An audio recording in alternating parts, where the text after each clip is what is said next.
Hey there folks, welcome back to our channel. Today we're going to continue our discussion on the topic of deliverance, a matter of degree. So let's dive right in. A matter of degree. In the spiritual realm we find a wide range of demonic activity. On one end of the spectrum is temptation, on the other end is possession by a demon. Temptation leads to sin.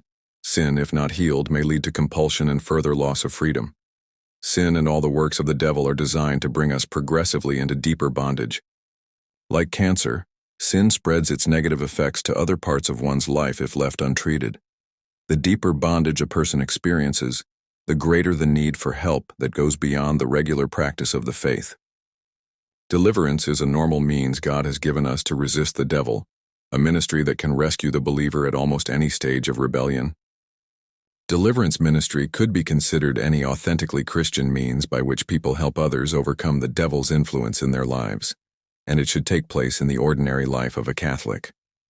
In the sacrament of reconciliation, the penitent experiences deliverance and slips out from the enemy's grip as he reclaims his baptismal grace by confessing his sins and receiving absolution.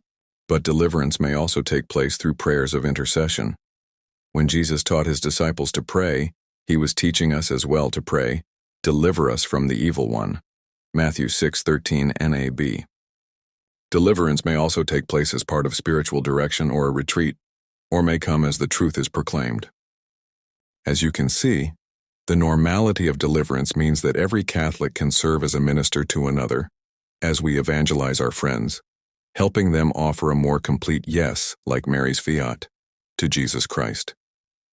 At the extreme outer edge of the spectrum of demonic activity lies demonic possession, for which the Church's rite of exorcism may be the only solution.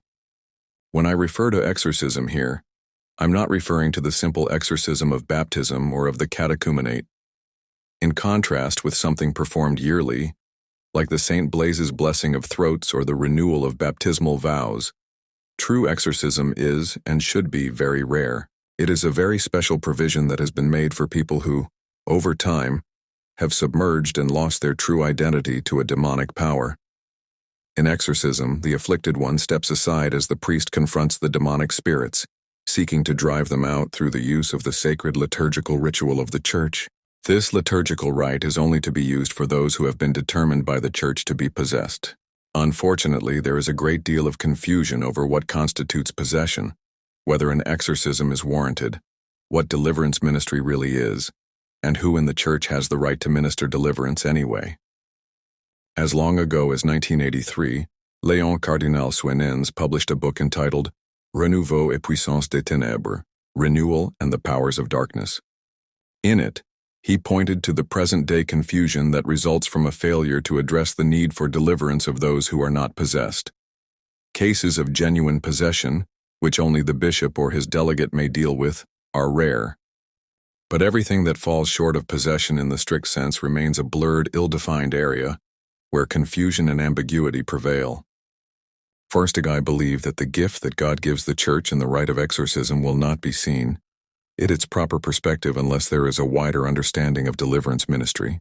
By the same token, deliverance ministry will not be understood until it is seen in the context of evangelization, the proclamation of the kingdom of God. Evangelization is incomplete, of course, unless it brings us into the reality of our baptism, through which we were delivered from the dominion of darkness and transferred to the kingdom of his beloved Son, Colossians 1:13. The purpose of this book is to shed light on the blurred, ill-defined distinctions between exorcism and deliverance that are confusing and ambiguous, and to show how they fit into the life of the Catholic parish.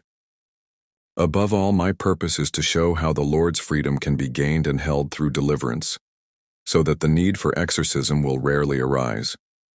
By examining exorcism and deliverance as two paths to spiritual freedom, I am not minimizing the gift of the sacrament of reconciliation, the primary means God has given Catholics to break with the bondage of sin and receive spiritual freedom.